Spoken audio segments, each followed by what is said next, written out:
Hey guys, welcome back. In this video, we're going to be pulling the Crusader apart, inspecting the blown turbo, and if finances allow, sourcing and installing a new turbo, and also just a bit of like a damage report post Powercruise. So let's get into it, eh? Alright, so I think I already did like a bit of a damage report following Powercruise, but we'll do another one. The side skirts are cooked, the rear bar's cooked, so I'm going to be ordering a new one either from K-Mac or Ivan with the BN style rear ends for these cars. Just more scratches and damage. I've already given it a bit of a clean and taken as much of the slap off it as I can before I hit up Doogie's detailing and get him to come around and sort out the rest. So this morning I have started pulling this apart. I've already pulled the blown turbo out, drained the fluids, all the goodies. So I got the turbo over here on the bench, the old yard bench, and you won't be able to see it, but I'll shut up so you can hear it.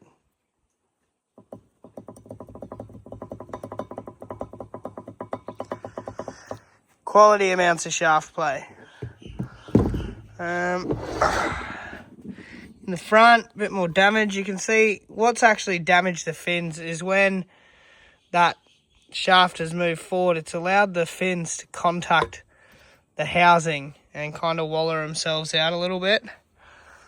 The ultimate dodgy me is going to try and find another GT3076 cheapie and just slap it into this housings so that I don't have to deal with fabrication, modifying the dump, etc.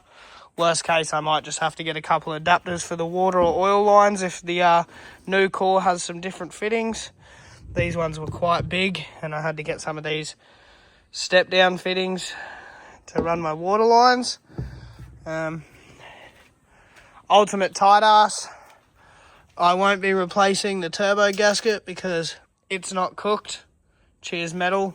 If anything, it might cop a bit of a Holymer spray, but I don't actually know how applicable that stuff is when it comes to hot side stuff. Probably just burns it off. Who knows? Apart from that, the car seems pretty dialed. We're also going to pull this faulty water temp sensor or coolant temp, whatever you want to call it, sensor out. The friend Jamie at Repco, he was able to warranty me a new one. I'm going to put the new one in with Deutsch connectors because it seems like with these hardwired in, if I ever have to pull the motor and you unscrew this, the wires are so fragile they seem to just give up. So I think I'm probably going to set them up with a Deutsch connector that just hides behind here so that if I ever need to pull it, I can just unclip it and then I don't have to worry. Good thing about having a dead coolant gauge was I was just able to abuse the shit out of the car and not care about it on the weekend. So I don't know if that's good, but it's a JZ, and any of you lads out there that know JZs know that they'll just cop the abuse. So apart from that, I think I'm going to have to do a bit of repair work on the kit. It's a bit damaged. Probably buy a new rear bar, try and save this one more time. Don't let people tell you otherwise. You can Band-Aid fix a Band-Aid fix with another Band-Aid fix on top of a Band-Aid fix. So apart from that, I've pulled the car down. We'll probably drain all the fluids, give it a general service, change the spark plugs, change all the fluids, go from there. So I've got another issue which I can't seem to find the culprit to, which is I'm using clutch fluid. I have inspected the slave and it's not leaking around the slave, it's not leaking around the sill. So my suspicion is it's getting hot and just bubbling over a little bit, which all the stripped paint on the heat shield for the brake reservoir would kind of say it's doing. And it's quite well known in these cars that when you go manual with a JZ conversion, the dump pipe heats up the clutch, and I've actually seen them melt the reservoir and the whole thing fail. I recently had a friend's car burn down. If you know, you know. and that's my suspicion. I suspect that his dump pipe melted this stuff, saturated his firewall padding, and burnt the car to the ground. So I'm going to have a suss on that, because I can't seem to keep the fluid in there, and having to top up your clutch fluid after 2 days of track abuse starts to get really tiring really quickly. Apart from that, the car's held up flawlessly. It might be time to look at getting some 2-inch metal flares so that I can start running a bigger front wheel and a 235/245 rear, just to help with heat dispersion, because I'm just killing tyres absolutely ridiculously. And with this new turbo that I'm looking at getting, we'll probably turn it up a little bit on 20 PSI and see what kind of numbers it makes. Well, when I say we, I mean John at Endless Performance will do it, and he'll tell me, stop running this shit ECU and come and get a link, in which case I'll say, here's more beer money, make it work, and we're golden. So I have got a friend currently on the north side going to look at a new GT 3076 for me. If all goes well, I'm hoping that'll come down this weekend and we can start swapping frames around. So I'll leave this bit here, and the next clip you'll see is when the new turbo rocks up and we start playing Lego. Alright guys, continuing on from the last video with the turbo stuff. The new turbo is on the way. The homie Lachlan went and picked it up this morning. He's heading on his way down from the north side of Brisbane. So I thought I'd get ahead of it and rip everything off. So in here we've already, obviously, turbo's out, so we've pulled everything off there, and looks like we'll be able to save a couple of few dollars here, because that gasket's obviously still all good and doesn't look like it minced too many things. I had a look on the housing here. Well, actually, I'll show you the core first. So it's got quite a bit of movement. You can just see it there. It's all damaged, but I'll see if I can balance this up and move it at the same time. But yeah, everything's unhappy in here. I'll just kind of do these ones. Not supposed to happen, obviously. So I had a look at the back of the housing here, and it's definitely contacted it there, which has caused the damage on the blades. So I guess we're just going to have a look and see the new housing. I might be up for a new elbow off EFI Solutions on the new turbo, or if I'm lucky and really dodgy, that housing might be able to be reused. Not sure. Everything else seems alright. Hopefully I can reuse this rear housing, or being that a lot of these China turbos are the same, I'm hoping that the location for the dump is pretty close, or reuse this housing. This one, when the wheels move backwards, it hasn't made any contact with anything in there. You can see these rear blades are all good. No signs of impact on any of those. So should be alright. Hopefully, again, being that it's another Chinesium turbo, hopefully all the lines, fittings, everything are pretty much the same. If not, we'll address that when it comes to it. But next clip, we'll have the new turbo here, and I'll be having a bit of a play with it. Alright guys, new turbo's on. A few little changes I need to make. I need to source another -6 outlet for this waterline here to be used again. Top fitting was the same, that side was the same. The threads are a bit how you going in the actual housing, but what can you expect from a cheap Chinesium? So we've just had to pretty much take the black coating off. Like, for example, one of these fittings, we've had to pretty much just take all the black off that and get it back to the raw alloy for it to take. Aside from that, I'll have to get a new cooler pipe made here, but at the same time that I'm getting that done, I'll have to get the dump modified, because as close as it is, it's close at the bottom but not at the top, and the V-band style's different.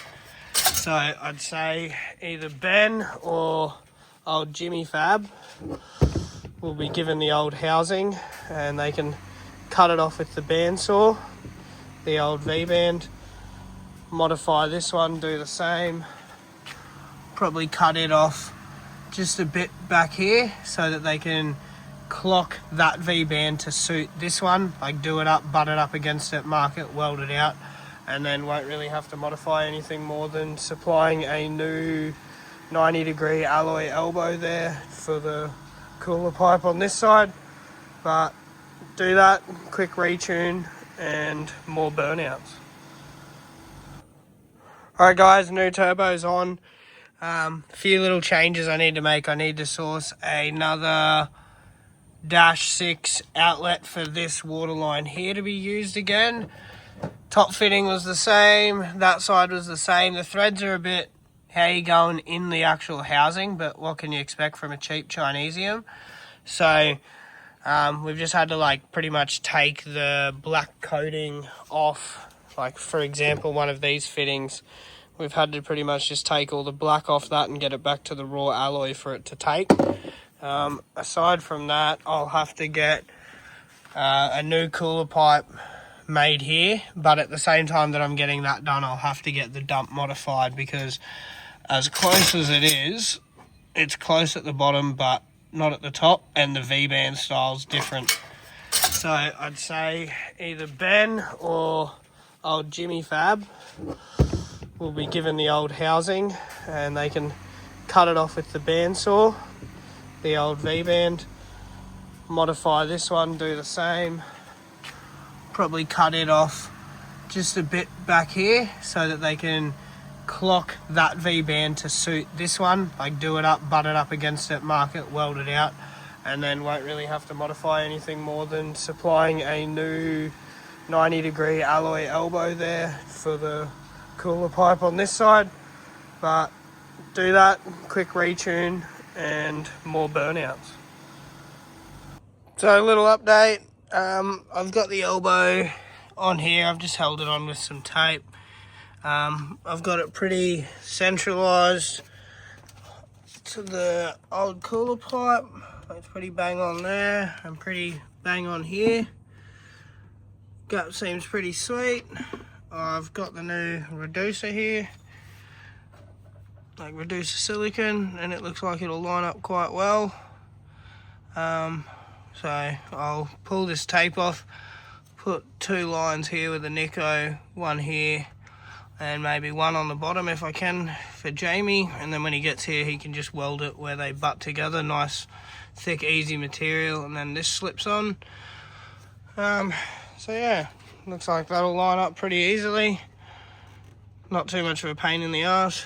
And then I have confirmed that we need to change the dump slightly. I'll see if I can lift it here. Just the angle is ever so slightly off, so when he gets here we'll pull this one off and cut this off as close to that flange as we can, and that'll leave us as much material as possible with that old V-band I showed you guys earlier, so that we can kind of just use the old flapper disc and change the angle of pipe ever so slightly, and then Jamie can TIG it up regardless of whatever gaps are there, and we'll go from there. Also, just quickly found that old water line, so just to give you an idea, it was too short with the new turbo, so I just had to extend that out, because yeah, it was hitting on the back of the housing here, and I'm not really about that. The only other little worry I have is the drain line. I'm not sure if you can see it here. There's only about 5mm clearance behind it, but the line is a bit flexy still, so worst case I'll get a zip tie and pull these 2 lines together just to try and get it a bit further out. But it's always been close and I haven't had an issue so far, so hopefully no issues here. We just keep trucking and see how we keep going.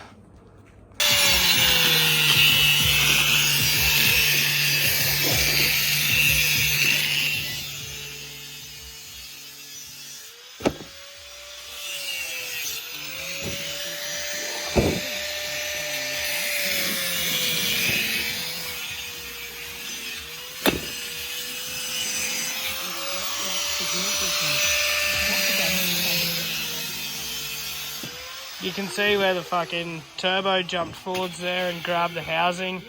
Led to all the damage on the blades. Also, junk. We've been busy. Jamie's here now. We've modified the dump. He's down there welding it out with the old V-band. It lines up pretty sweet. Once he's welded that out, we'll fit it up, do all the lines, and then he'll weld out the front housing here, do the elbow. I've already gone around and beveled it and knocked it all back to raw material for him, so that it'll be all good. Done that on the housing side as well. Mind the old phone focus, but yep, you get the idea. So once all that's done and turbo's on, come back to you.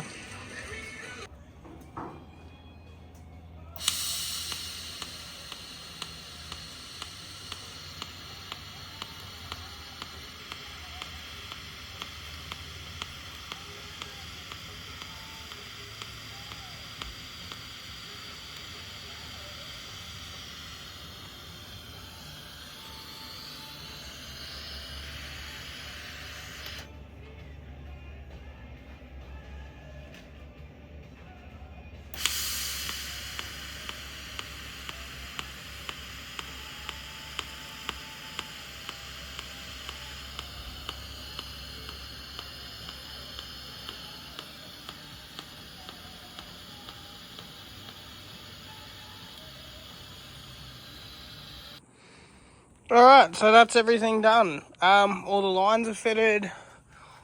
The rear housing's been changed. I ended up having to remake this little boost reference line here for the boost tee, and I drilled and tapped the elbow, hence why the charge pipe's not on, just so that when I start it and it pushes some air out, it'll blow out any debris and not suck it through the intercooler and back into the motor and cause carnage.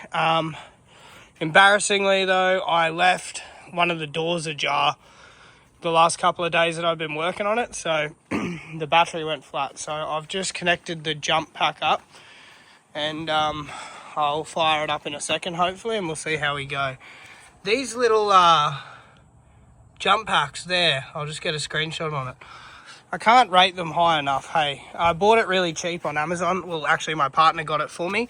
And it's far better than all the other ones I've found on the market. I've had this thing and taken it to a Matsuri, inflated 4 tyres, jump-started like 3 cars, used the light attachment, all the good things on it, and it doesn't really kill the battery on it. So I'll fire it up. It's quite a simple deal. It's only got 58%. I'm sure with this being a completely dead battery, it'll suck a fair bit of it out, but alright, first startup, let's see how it goes.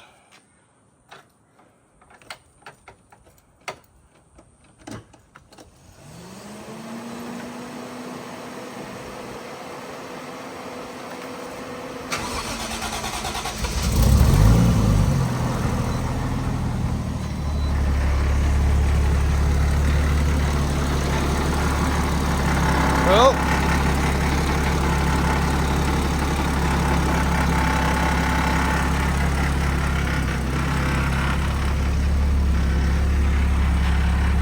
I've also given it a full service, so it's got new spark plugs, oil filter, all the goodies. So I'll let it run for a little bit and then I'll give it a bit of a rev. With the new turbo, even though it is the same size, like GT30 76 style, this one's slightly different. It's a 7-blade front housing, not a 6. So I could probably get away with just turning the boost down and not bothering about a touch-up retune, but I will take the car back to John at Endless Performance and get him to touch it up. Can't fault his work. He's been nothing but helpful to me the whole time. And yeah, we'll get this thing dialed in, and I might even turn it up a little bit and we'll see what it makes. But I'll let it run in for a little bit, and then I'll get some clips for you guys of me just giving it a bit of a rev, just so you can get a bit of a idea of the sound, and to try and blow any of that debris and crap out of that turbo on the elbow there. But yeah, should be good. Sounds good. I'm not seeing any leaks.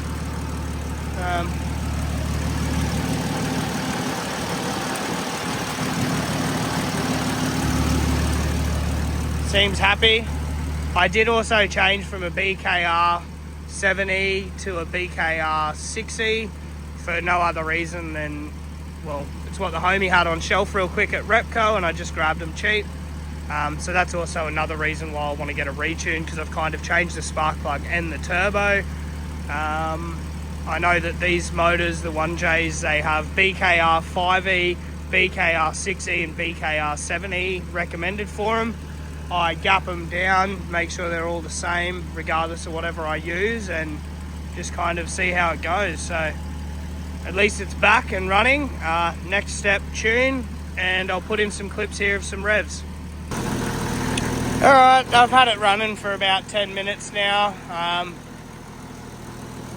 Hasn't skipped a beat, doesn't seem to be worried by the different spark plugs. Don't worry about the vibrating noises, it's the joys of having everything solid mounted, and the old Rio's a bit vibraty. She's taken some hits, but see if I can't get a couple little sound clips for you.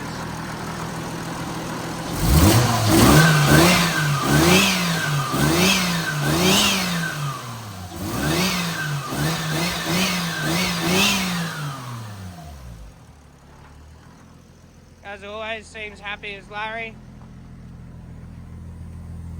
Always throws a bit of shit out after she sat for a little while. So next step will be to redo the kit. I'm looking at getting a JZX 100 kit and doing some changes. I'm not sure yet. I might go back to the same Saphiro base, but who knows? We'll see. No harm in changing it up. But yeah, we'll see this jump pack again, and look at that. Is what, 25% on a battery that was completely flat. So I'll leave the car run for now. I can recharge its battery the ghetto way, and then the next step will be just to reconnect. I was supposed to grab some at Repco today. I left them on the counter like an idiot, but I've grabbed a new 2-pin connector for here, just for the water temp gauge, so that I can monitor that again and not just ignore it like you've seen in the Powercruise video. Anyway guys, that'll be it for this one. I think the next one I'm doing is that video of me painting a friend's cam cover. I'm trying something new on it, so we'll see how that comes out. I guess all the usual like, comment, subscribe stuff, and let me know what you think. But keen to get back out there. Hopefully I'll see you guys at the track. Have a good one.